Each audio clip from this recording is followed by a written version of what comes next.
3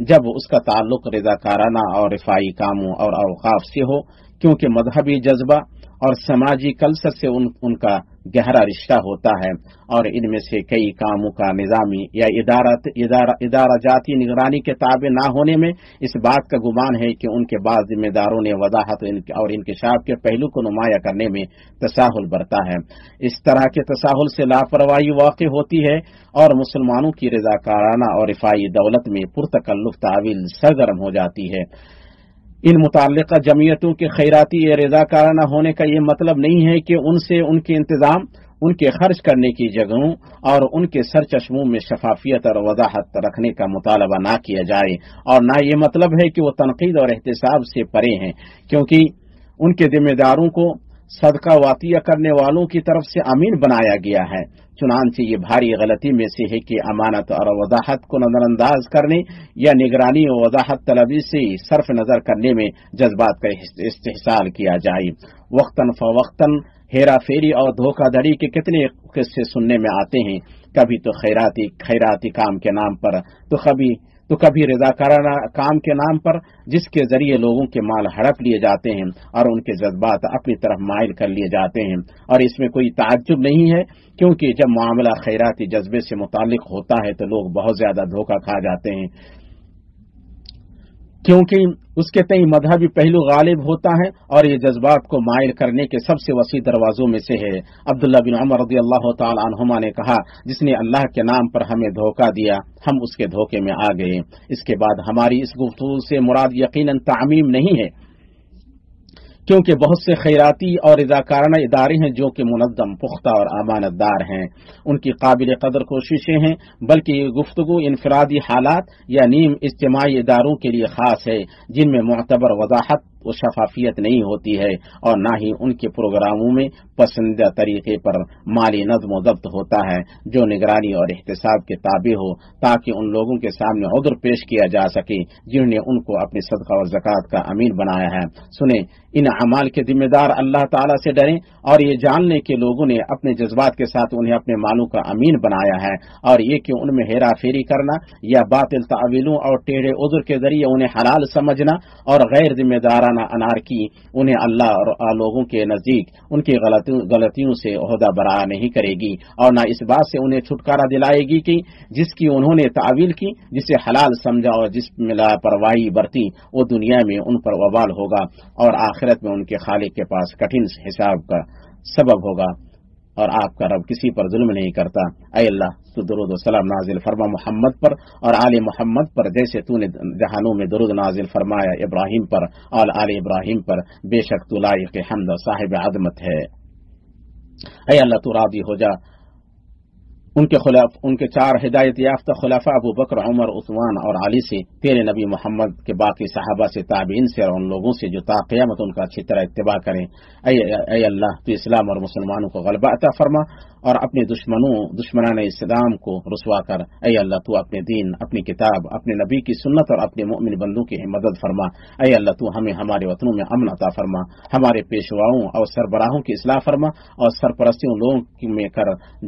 اور ہماری سرپرستی ان لوگوں میں کر جو تجھ سے ڈریں اور تیرا تقوی اختیار کریں اور تیری رضامندی کی پیروی کریں۔ اے رب العالمین، اے اللہ، تو ہمارے امام اور ولی امر کو ان اقوال و اعمال کی توفیق دے جو تجھے پسند ہو اور تو ان سے راضی ہو۔ یا حی یا قیوم، اے اللہ، تو ان کے مشیروں کی اصلاح فرما۔ یا ذی الجلال والاکرام، اے اللہ، تو ان کے ولی عہد کو ذمہ داری میں توفیق بخش جو ان کے سپرد کی گئی، اور ان میں شہروں اور بندوں کے لیے بھلائی لکھ دے۔ اے اللہ، تو ہر جگہ مسلمانوں کے حالات سدھار دے، انہیں اپنی نعمتوں کا شکر گزار بنا کہ ان کے ذریعے تیری تعریف کرے، انہیں قبول کرے اور اپنے جود و کرم سے ان نعمتوں کو ان پر مکمل کر دے۔ یا اکرم الاکرمین، اے ہمارے رب، ہمیں دنیا میں بھلائی عطا فرما اور آخرت میں بھی بھلائی عطا فرما، اور ہمیں آگ کے عذاب سے بچا لے۔ سبحان ربک رب العزت عما یصفون وسلام علی المرسلین والحمد للہ رب العالمین۔